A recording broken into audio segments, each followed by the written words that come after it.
Buenas tardes, estimados alumnos, o buenas noches, buenos días, lo que sea.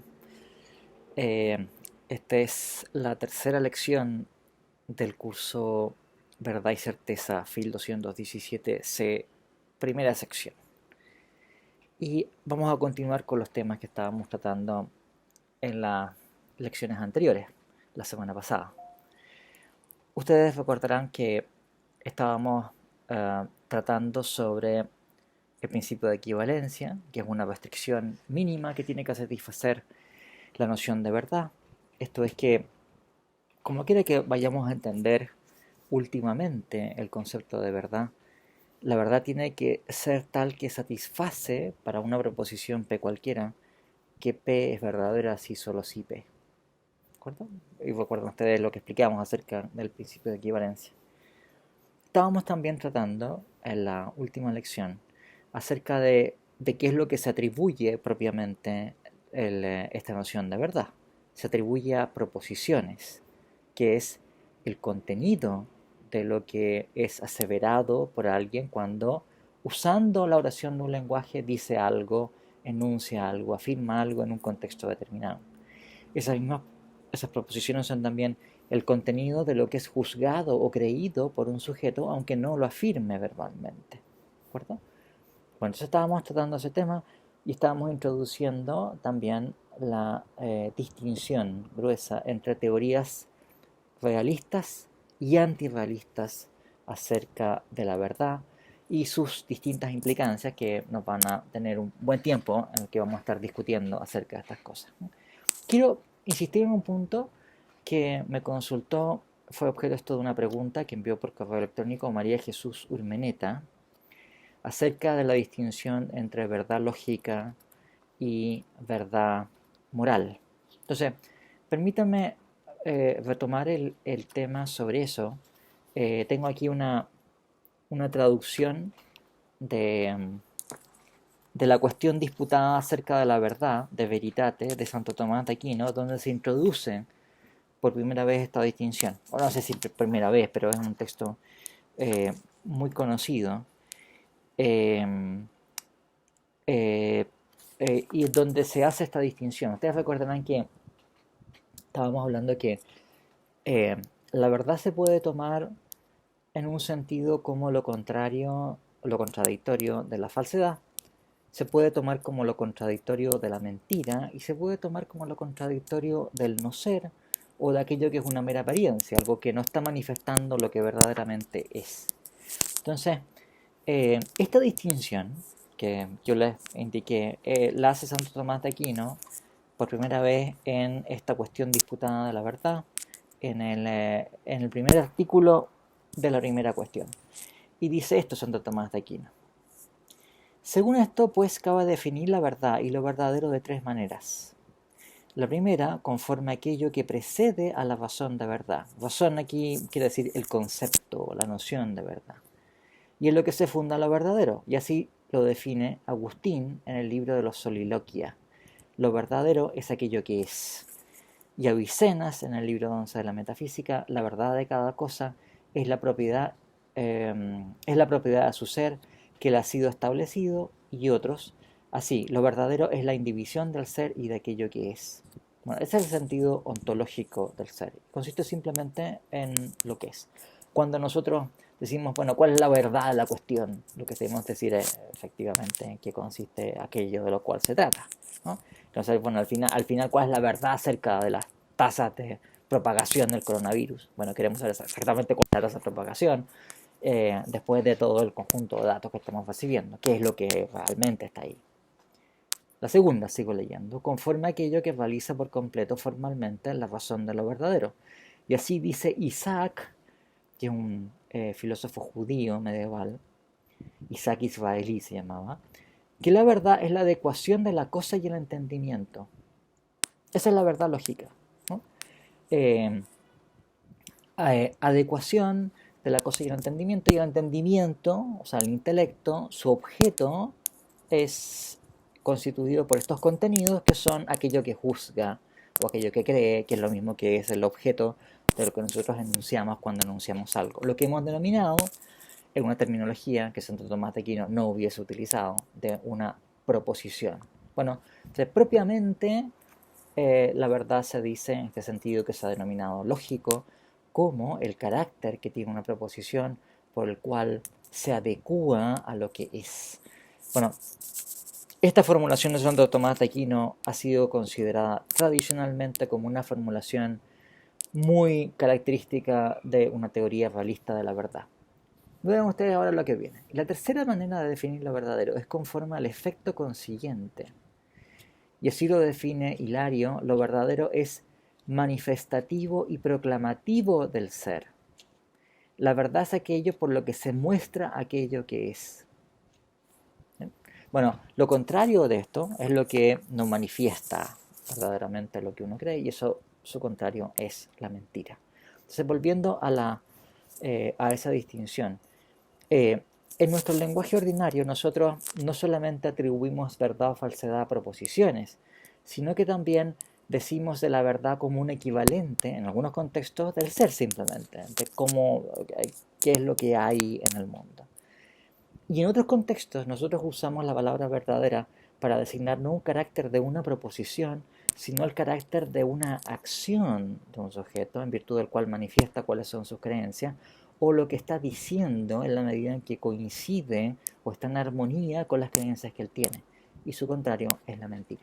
Esa es la distinción que estábamos haciendo en la lección anterior, a la cual vuelvo ahora. Y recuerden ustedes que es lo que vamos a seguir aquí. Nosotros vamos a estar concentrados exclusivamente en esta verdad en un sentido lógico, que es algo que se atribuye a proposiciones, cuyo contradictorio es la falsedad.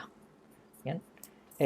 Y que es aquello que satisface el principio de equivalencia. O sea, no podría ser de otra manera, porque el principio de equivalencia está conectando entre sí proposiciones, ¿de acuerdo? Por tanto, en fin, la verdad ahí tiene que ser un atributo de proposiciones, que en un caso se le atribuye ese carácter, y en el otro, en el lado derecho del esquema de equivalencia, aparece simplemente esa proposición afirmada pura y directamente.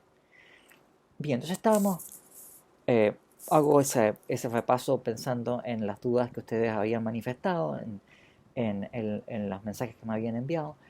Y lo que corresponde que veamos ahora, entonces, y que continuemos, es esta distinción entre concepciones realistas y antirrealistas de la verdad. Entonces, volvamos a recapitular esta cuestión para seguir adelante. Si yo tengo una concepción realista acerca de cierto dominio de entidades u objetos o cosas que son, lo que yo voy a suponer es que esas entidades existen y tienen ciertas características, las características que tengan, con independencia de lo que nadie piense o crea acerca de esas entidades. Al revés, una concepción antirrealista respecto de un dominio de entidades es aquella que yo poseo cuando esas entidades, toda su existencia y sus propiedades y las relaciones que tengan entre ellas, están de alguna manera constituidas por nuestros estados epistémicos. Habíamos conversado la lección pasada acerca de qué es lo que habría que entender por estos estados epistémicos, como lo ha dominado de manera muy general, pero qué es lo que tenemos que suponer que son esos estados epistémicos.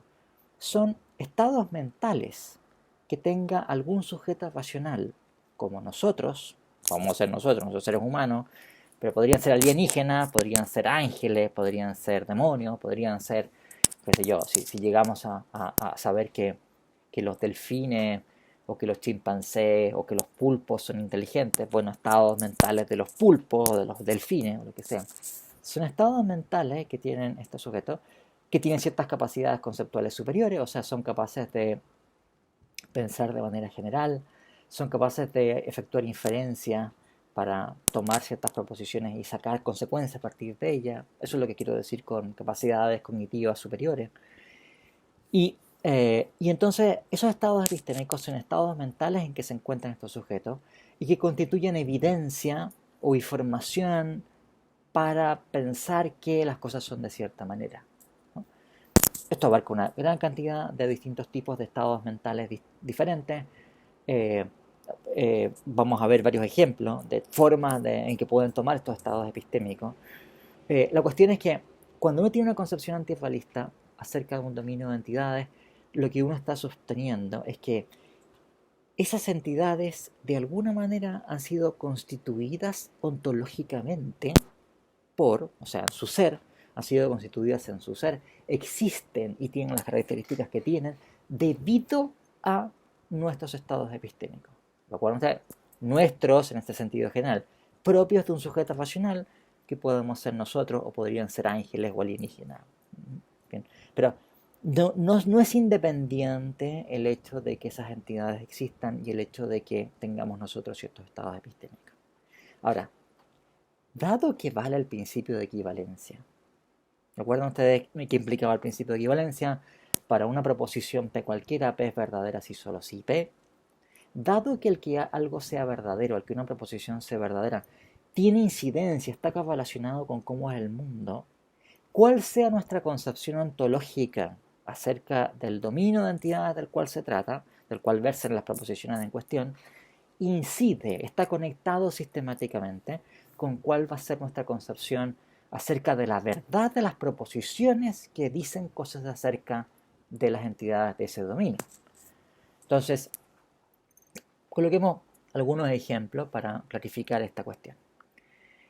Ha habido formas de antirrealismo que han sostenido, por ejemplo, que un objeto físico, como una mesa, como una silla, como un libro, vamos a colocar este mismo libro como ejemplo, eh, un objeto físico puede ser entendido simplemente, puede ser reducido a un conjunto de percepciones sensibles. Claro, si uno considera este libro, yo cuando estoy teniendo información sobre este libro, cuando llego a enterarme de la existencia de este libro, lo hago porque tengo una serie de percepciones sensibles. Yo veo ciertas manchas de color en mi espacio visual desde distintas perspectivas, puedo mover el libro y voy a estar viendo distintos aspectos del libro. Yo puedo considerar la textura del libro, puedo considerar la presión que ejerce sobre mi mano cuando lo tomo. Eh, bueno, para estos filósofos, el libro es nada más que el conjunto de esas percepciones sensibles. No se trata de algo que es independiente de mi percepción y que causa o funda después esas percepciones, que me estoy yo recibiendo del libro en distintas perspectivas, sino que el libro es nada más que ese conjunto de percepciones sensibles, que nosotros vamos a agrupar por una costumbre o porque estamos, no sé, constituidos de tal manera que tenemos que pensar las cosas de manera unificada, o como quiera que sea. Pero una concepción antirrealista de un objeto físico, ustedes pueden ver, está pensando que el libro consiste en algo que está puesto por nuestros estados epistémicos. En este caso, ¿qué tipo de estados epistémicos? Percepciones sensibles. El hecho de que a mí me parezca que hay un objeto localizado en tal o cual región del espacio visual, el que yo tenga cierta percepción de algo que me presiona en mi mano, el hecho de que yo tenga la impresión de que hay un objeto con cierta textura que yo puedo palpar mediante mi tacto, lo que quiera que sea, que estamos, o el sonido que hace el libro si yo lo golpeo, etcétera. Entonces, cuando pensamos en el libro, para estos filósofos, el libro debe ser concebido exclusivamente como esa colección de percepciones sensibles. Bueno, eso es un tipo característico de posesión antirrealista respecto de objetos físicos. Por el contrario, si yo soy realista sobre los objetos físicos, bueno, por supuesto, el hecho de que exista este libro, que tiene ciertas características y propiedades por sí mismo, es lo que causa y funda que se me aparecerá a mí de ciertas maneras. Pero el libro no se reduce a esas percepciones sensibles, las produce en nosotros y podría no producirlas, y eso no tiene incidencia para que el libro siga existiendo de la forma que es y tenga las características que el libro tiene.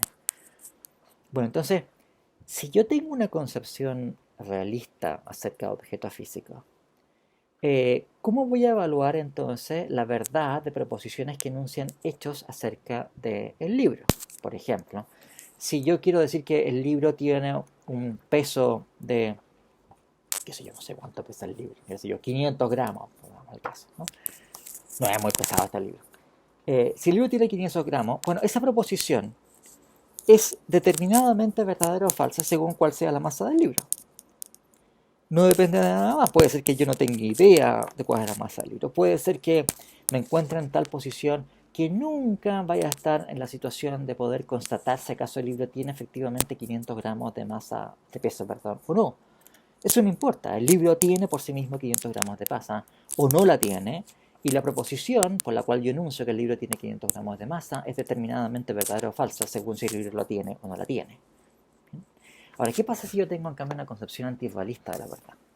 En ese caso, el hecho de que el libro tenga 500 gramos de masa, si es verdadero, ha de consistir en que yo debo poseer, o según el tipo de antirrealismo, podría llegar a poseer, evidencia de que tiene 500 gramos de masa. O sea, el hecho de que el libro tenga 500 gramos de masa está constituido por el tipo de circunstancias, de estados epistémicos por los cuales yo puedo verificar que el libro tiene 500 gramos de masa, que en este caso tendrá que ser alguna forma de verificación empírica, ¿no?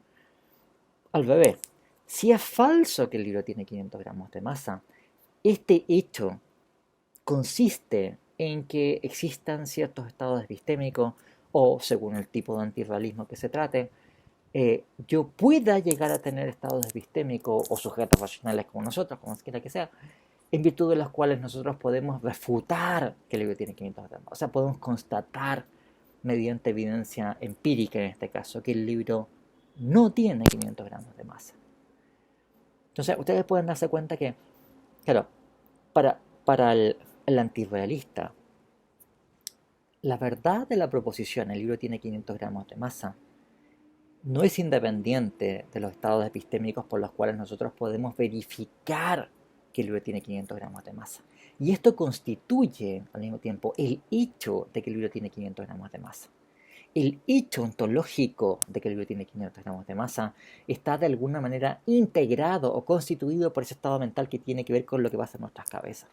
Al revés, si yo soy realista, el que el libro tenga 500 gramos de masa es algo completamente indiferente a que yo me entere o no me entere, a que tenga estado epistémico o no los tenga, a que tenga mejor estado epistémico o tenga peor estado epistémico. Entonces, puede ser un objeto que, por ejemplo, está tan lejos, tan lejos, tan lejos, es que no hay ninguna manera que una señal causal pueda llegarme a nosotros, por la cual podamos enterarnos siquiera de que el libro existe o ese objeto existe y que tiene 500 gramos de masa. Da lo mismo. El objeto tiene determinadamente 500 gramos de masa o determinadamente no tiene 500 gramos de masa porque tiene otra distinta. Y eso hará que la proposición sea por sí misma verdadera o falsa. Que nosotros no tengamos forma de enterarnos de eso, no importa. ¿Bien? Ustedes pueden constatar entonces que en una concepción realista de la verdad, eso está asociado a una concepción realista también cerca del dominio de entidad de que se trata. Si tenemos una concepción antirrealista de la verdad, eso está asociado sistemáticamente a que tengamos una concepción antirrealista del dominio de entidades también de que se trate, ¿no? Y uno puede tener una concepción realista respecto de un tipo de entidades y puede tener una concepción antirrealista de otro tipo de entidades. No hay ningún problema con eso. Eso es perfectamente coherente. Yo puedo, por ejemplo, ser realista respecto de los hechos físicos, de hecho, como no sé cuánta masa tiene el libro y cuál es su forma, pero yo puedo ser antirrealista, por ejemplo, respecto de los colores. Ustedes recordarán en el artículo, en uno de los capítulos de Strawson, de Roger Scruton, que habla sobre las llamadas propiedades secundarias. Entonces, había para un grupo importante de filósofos y científicos en el siglo XVII, y eso después ha tenido un impacto posterior, filósofos y científicos como Galileo, por ejemplo, que dice esto en el famoso libro del Salvatore de Descartes, de Hume, perdón, de Locke. Ellos sostienen que hay ciertas características de las cosas que ellos llamaban propiedades secundarias que no posee las cosas objetivamente y con independencia de los observadores, sino que son proyecciones de nuestras capacidades perceptivas. Y esas características, que ellos llaman propiedades secundarias, incluyen cosas como los colores, los aromas, los olores, las texturas, o sea, prácticamente todas las cosas que uno, por decirlo así, a uno le impactan perceptivamente de manera inmediata. Entonces, estos filósofos pensaban que ciertas características como la forma, el tamaño, la longitud, la masa de los objetos, son propiedades que las cosas tienen por sí mismas, pero los colores no. Los objetos por sí mismos no tienen colores. Los colores son simplemente ciertas características que nosotros proyectamos sobre los objetos debido a que tenemos ojos, ¿de acuerdo? Pero si por algún motivo no hubiesen criaturas en el universo con ojos y con capacidades perceptivas, o lo mismo pasa a los sonidos, si no hubiese criaturas con órganos auditivos, entonces desaparecerían los colores y los sonidos del universo, no habría colores de ningún tipo, ¿no? Bueno, ustedes pueden ver entonces que en este caso tenemos un tipo de concepción antirrealista. Y uno puede ser, como pasa por ejemplo con Descartes o con Locke, realista respecto de la extensión de un objeto físico y otras propiedades que son, además típicamente las propiedades que entran en la mecánica racional, en fin, clásica o newtoniana, y ser antirrealista respecto de los colores y los sonidos. Uno puede ser realista respecto de objetos físicos y de hechos físicos y puede ser antirrealista, por ejemplo, respecto de hechos morales o de hechos estéticos. Uno puede tener una concepción, por ejemplo, según la cual el que algo sea bonito o feo es algo que está determinado no por cosas que sean independientes de los observadores, sino que es una proyección de los gustos y de, por decirlo así, la sensibilidad y las preferencias de los miembros de una cultura. Entonces puedo tener el mismo objeto, pero si tengo una cultura que lo encuentra fantástico y bellísimo y hermosa, el objeto cuenta como un objeto bello. Pero si tengo una cultura en donde eso les parece asqueroso, repugnante, y qué sé yo, entonces el objeto va a ser feo. No es que sea por sí mismo bello o feo, sino que los hechos acerca de qué es bello y qué es feo son hechos que son constituidos por esa cultura con se encuentran y en particular por los tipos de estados de gusto estético o apreciación estética que tengan los miembros de esa cultura o la mayoría de los miembros de esa cultura. Bueno, por ejemplo, esa sería una forma de antirrealismo respecto de los hechos morales. Voy a colocarle otro ejemplo también, ahora en un área distinta, donde también se puede apreciar la diferencia entre un tipo de concepción y otra. Uno puede ser, por ejemplo, realista o antirrealista respecto de los hechos matemáticos, o sea, hechos acerca de si 2 más 2 igual a 4, si 2 más 3 igual a 5, o si, no sé, digamos, ¿no? Eh, Uno puede pensar en verdades matemáticas más sofisticadas, si acaso la hipótesis del continuo, por ejemplo, de Cantor vale o no, si acaso la cardinalidad al continuo coincide con el conjunto potencia de la cardinal conjunto potencia del conjunto de los números naturales, en fin, o una cosa así, que sea relativamente más sofisticada, ¿no? Bueno, hay, eh, hay un tipo de antirrealismo que ha sido defendido en filosofía de las matemáticas, que se conoce como intuicionismo. Ese es el nombre que recibió esta posición a comienzos del siglo XX, siglo pasado, que sostiene que las verdades matemáticas y los objetos matemáticos no existen con independencia de nuestras prácticas epistémicas. Ahora, en este caso, las matemáticas, las prácticas epistémicas peculiares son ¿cuáles? Bueno, probar un enunciado. Para estos filósofos y matemáticos, entonces, la verdad de un enunciado matemático consiste en la prueba que tengamos de ese enunciado matemático.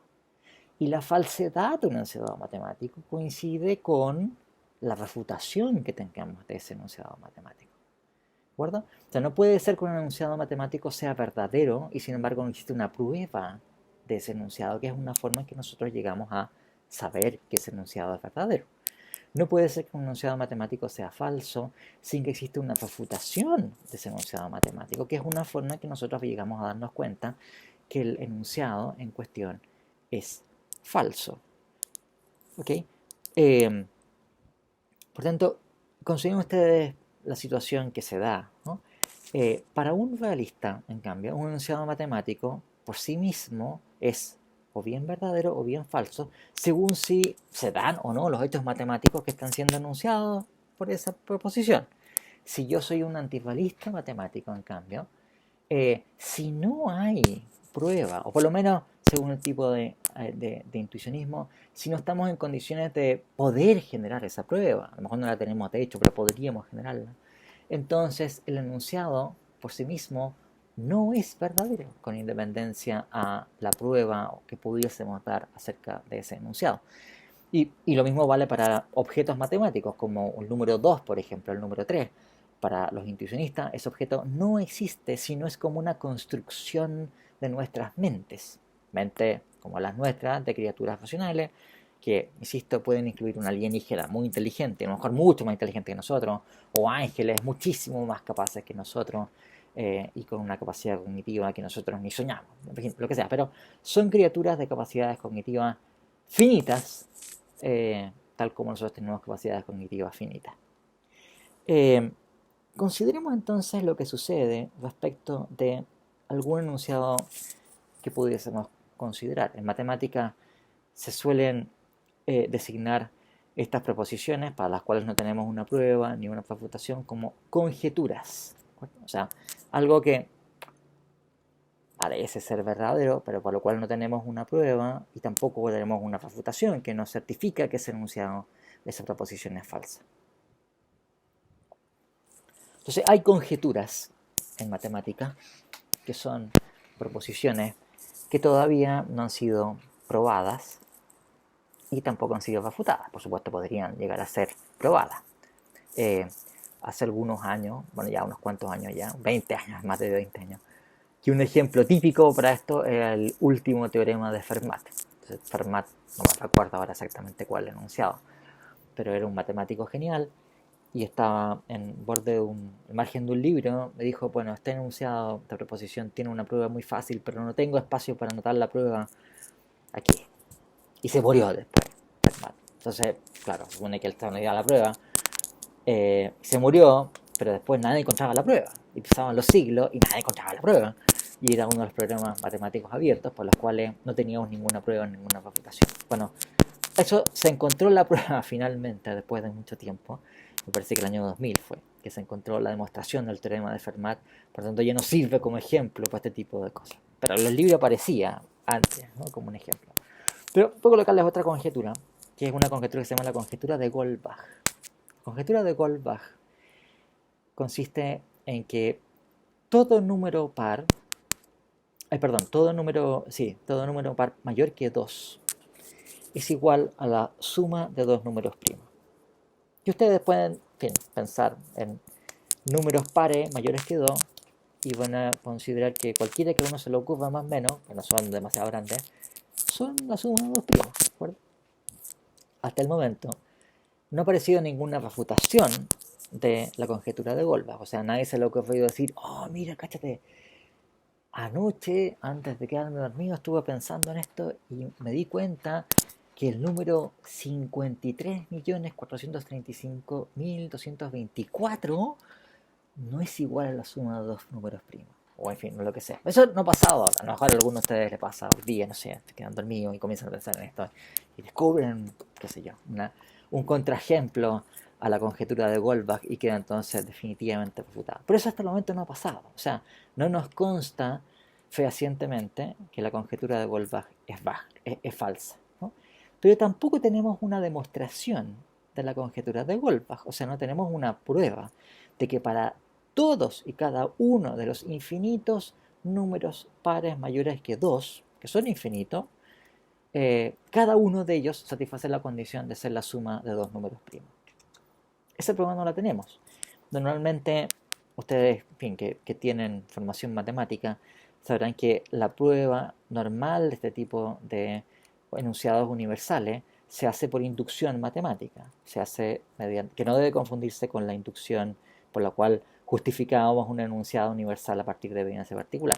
La inducción matemática es un procedimiento deductivo que prueba una propiedad para infinitos elementos porque lo prueba para el primer elemento y porque se prueba que si vale para un elemento cualquiera, vale para su sucesor, ¿no? Bueno, ese tipo de prueba, u otra que podría uno ocurrírsele, no se ha encontrado respecto de la conjetura de Goldbach. Entonces, bueno, ¿cuál es la situación en la cual nos encontramos, ¿no?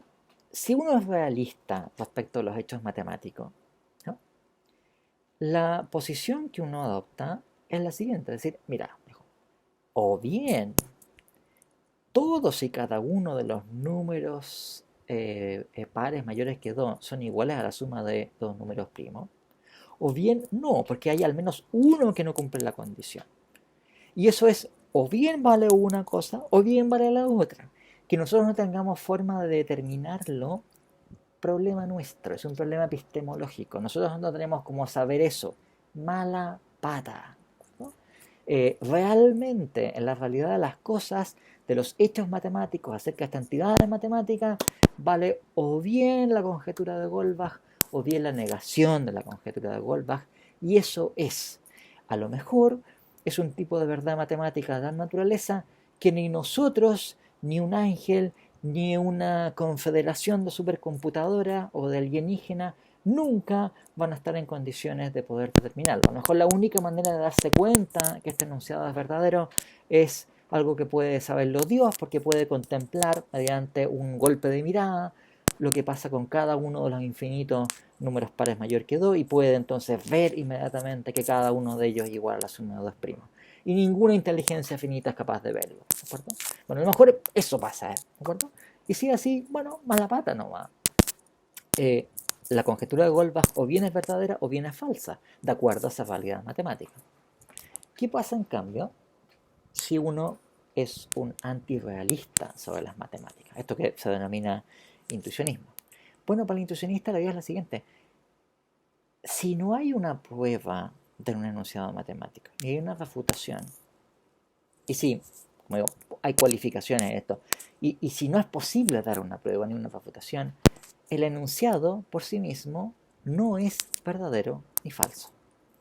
No hay una validad matemática que está existiendo con independencia de nuestras prácticas de efectuar pruebas y nuestras prácticas de pensar cosas, nuestras construcciones mentales, por referencia o por relación en la cual ese enunciado adquiere un valor de verdad, verdadero o falso.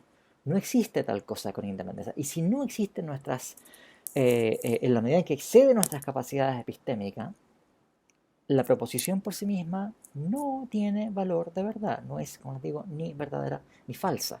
Es como dijera, el ámbito, la extensión a la cual alcanza la realidad matemática está limitada por el alcance de nuestras capacidades de construcción mental y de nuestras prácticas de efectuar pruebas.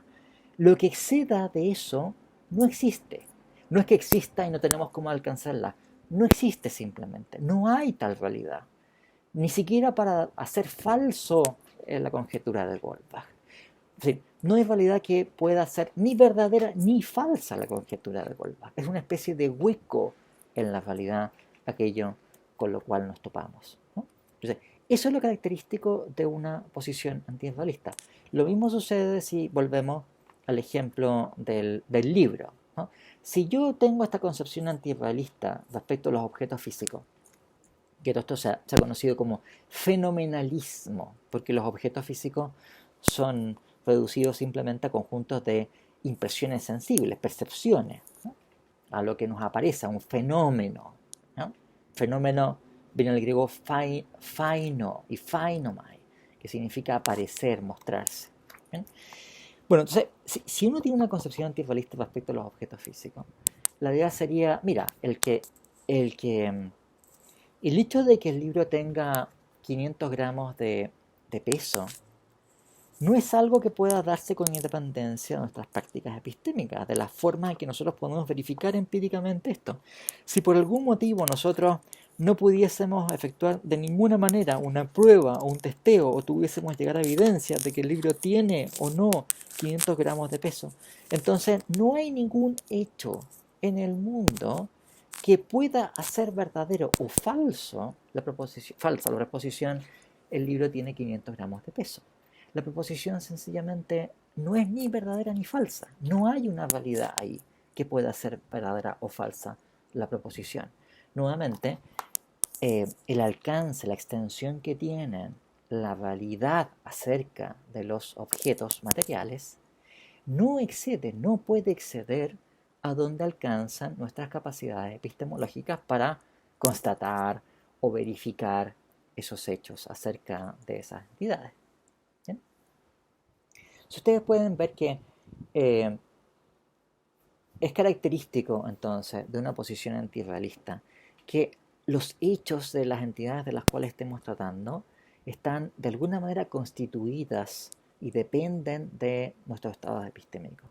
Por lo mismo, la verdad de las proposiciones que enuncian esos hechos también tiene este carácter epistémico, no es independiente de la evidencia que tengamos para esos hechos. Está constituido intrínsecamente por esa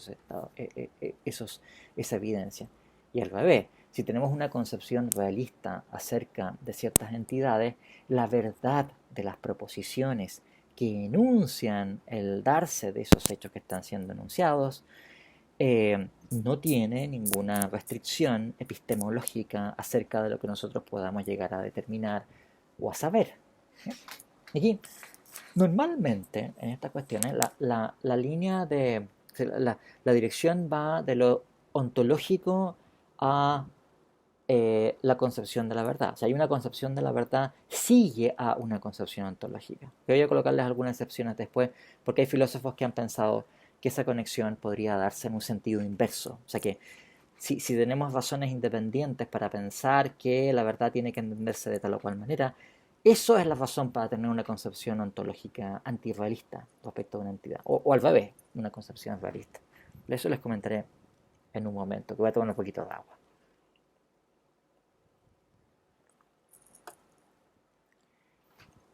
Perfecto, entonces lo que hemos estado considerando es cómo se da este contraste entre concepciones realistas y antirrealistas respecto de distintos dominios de entidades. Les decía, es perfectamente coherente que uno tenga una concepción realista respecto de cierto tipo de entidades y no la tenga respecto de otros, ¿no? Lo que sí puede darse es lo que se llama una forma de antirrealismo global. O sea, es coherente que un filósofo sostenga de manera completamente general que todo lo que existe en el mundo, todo sin ningún tipo de excepción, y no importa el dominio del cual estemos hablando, si son hechos físicos, o hechos morales, o hechos matemáticos, o lo que sea, todos los hechos del mundo son hechos que están constituidos por nuestros estados mentales. Una forma muy extrema de esto es el idealismo, que ustedes verán descrito en el capítulo de Scruton acerca de lo llama el otros ismos. Bueno, esa es una de las posiciones que él denomina. Ustedes también recordarán que lo que aparece ahí como verificacionismo es también una forma de antirrealismo, los términos que estamos indicando. O sea, es una concepción en donde estamos pensando que la verdad de ciertas proposiciones consiste en el que tengamos una verificación empírica de ella, y dado que la verdad satisface el principio de equivalencia, ¿qué implica eso? Que los hechos del mundo están constituidos por esos estados epistémicos de verificación empírica, ¿no? O sea, la concepción fenomenalista que les comentaba yo de los objetos materiales tiene que ver con una forma de entender el verificacionismo acerca de la verdad y el significado. Bueno, permítame avanzar un poco en estas conexiones sistemáticas que estamos describiendo.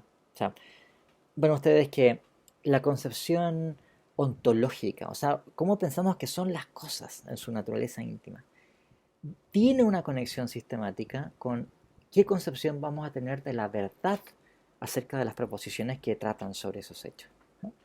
Pero la conexión no se limita a esto. Bueno, la lección anterior yo les hablaba sobre cómo se relaciona esto con la comprensión que tengamos del significado. Pero antes de entrar en eso, quiero hacer una conexión ulterior, ¿no? Que también es muy importante. Noten ustedes que, claro, si yo tengo una concepción realista acerca de un dominio de entidades, las proposiciones que están enunciando hechos acerca de esas entidades son determinadamente verdaderas o falsas, ¿no? ¿Por qué? Porque los hechos del mundo son independientes y esos hechos, o bien la proposición dice cómo son esos hechos, o bien no lo dice y si así es verdad. El primer caso es verdadero y el segundo caso es falso y punto, ¿no? Entonces, una marca muy característica de una concepción realista es que las proposiciones que están enunciando hechos de ese dominio son proposiciones que satisfacen una ley lógica que se conoce como la ley del tercio excluso, ¿sí? El principio de tercio excluso es una ley lógica de las más básicas y que dice lo siguiente, que para una proposición P cualquiera, o P o no P, ¿no? ¿Sí? Si yo considero la proposición, ustedes recordaron lo que estábamos discutiendo, la conjetura de Goldbach, todo número par mayor que 2 es la suma de dos números primos. Bueno, una instancia de ese principio y que del principio de tercer excluso, es decir, o bien todo número par mayor que 2 es la suma de dos primos, o bien no todo número par mayor que 2 es la suma de dos primos. Esa es la instancia de o P o no P, ¿no? Y es una verdad lógica, ¿por qué? Bueno, porque una proposición cualquiera es verdadera o falsa según cómo sean los hechos del mundo, tiene uno de los dos valores de verdad, determinadamente, y por tanto, bueno, si la proposición P es verdadera, entonces la disyunción de P o no P va a ser verdadera porque al menos uno de los términos que lo ocupa es verdadero, y si sucediese que P es falso, entonces la negación de P es verdadera, en cuyo caso P o no P también va a resultar verdadero, porque no P va a resultar verdadero. Entonces, no importa cómo sean las cosas del mundo, P o no P debe ser verdadera. Sea que P es verdadera, sea que P es falsa, bajo cualquiera de las dos alternativas, y no hay más que esas dos alternativas, entonces P o no P tiene que resultar verdadera. Por eso se llama este principio tercio excluso. ¿Por qué? Porque una tercera alternativa de que P sea verdadero o P sea falso, o sea, o P sea verdadero o no P sea verdadero, no existe, está excluida, no hay ninguna tercera alternativa. Y por eso es que el principio lógico es verdadero, ¿ya? Ahora, este principio no debe ser confundido con el principio de no contradicción, o principio de contradicción, según que no llamarlo. El principio de contradicción o de no contradicción lo que enuncia es que por una proposición P cualquiera, no es el caso que P y no P, ¿no? O sea, quizás les suenan como muy parecidos, pero son distintos, ¿no? Estos dos principios. Y esta distinción es especialmente importante cuando veamos lo que viene ahora, que es lo central. Bueno, ¿qué es lo central? Que si uno tiene una concepción antirrealista de un dominio de entidades, el principio de tercio excluso no vale como una ley lógica. Así de fuerte. Ahora, para un antirrealista, por supuesto, sí vale el principio de no contradicción. El antirrealista no está diciendo de que hay proposiciones que son verdaderas y falsas al mismo tiempo. Lo que está sosteniendo el antirrealista es que no vale para toda proposición que esa proposición es verdadera o es falsa. Ahora, ¿por qué pasa eso? Porque hay proposiciones que no tienen valor de verdad, que no hay realidad que las haga verdaderas o falsas, ¿no? Suponer lo contrario sería suponer que es una verdad de la lógica, o sea que está inscrito en el significado de las constantes lógicas, en fin, de la conjunción, de la negación, que está inscrito en las leyes del pensamiento, que toda proposición tiene que tener que ver con una realidad independiente que la hace determinadamente verdadera o falsa. Y eso para un antirrealista sencillamente no es verdadero. Ahora, consideremos los casos que estábamos viendo, ¿no? O sea, si no tengo un mecanismo de prueba o de refutación para la conjetura de Goldbach, no puedo afirmar para un antirrealista que o bien es verdadero la conjetura de Goldbach, porque no tengo una prueba de esa conjetura, o bien es falsa esa conjetura, porque no tengo una refutación. Por tanto, tampoco puedo yo afirmar la negación de la conjetura de Goldbach. Y si no es verdad, o sea, si no es verdadera ni la proposición que enuncia la conjetura, ni la negación, naturalmente que tampoco es verdadera la disyunción de la proposición y su negación. Entonces, por eso es que no vale el principio de tercer excluso. Claro, tampoco es que hay casos en que determinadamente le consta al antivalista que es falso el principio de tercer excluso. O sea, no tiene ningún caso, dice, mira, aquí tengo una proposición que hace falso el principio de tercer excluso porque tengo una proposición que es verdadera y falsa al mismo tiempo. Eso iría contra el principio de no contradicción. Lo que dice el antivalista es que no para toda proposición es verdadero que P o no P. ¿Por qué? Porque hay huecos en la validad, en la medida en que haya, por decirlo así, cierto tipo de limitaciones a nuestra capacidad epistémica y no todo puede ser determinado por unas capacidades epistémicas de criaturas con capacidades cognitivas finitas como nosotros. Por eso, el principio de terzo excluso es un principio que marca una diferencia entre concepciones valistas o antivalistas. Insisto, esto no es que sea la diferencia crucial. La diferencia crucial tiene que ver con esta cuestión ontológica que estábamos hablando. Pero por eso decir, un síntoma, un índice de que tenemos una concepción valista o antivalista respecto a un dominio de entidades es qué actitud se tiene respecto al principio de terzo excluso para las proposiciones que tratan de ese dominio de entidades. Te voy a colocar un ejemplo. Este es un ejemplo célebre, ¿no? Aristóteles, en su pequeño tratado que se llama De la interpretación, Peri-hermeneias en griego, hermeneia, lo que se traduce por interpretación, sostiene en el famoso capítulo 13 de este tratadito, que no es muy largo, que hay ciertas proposiciones en tiempo futuro para las cuales no vale el tercer excluso.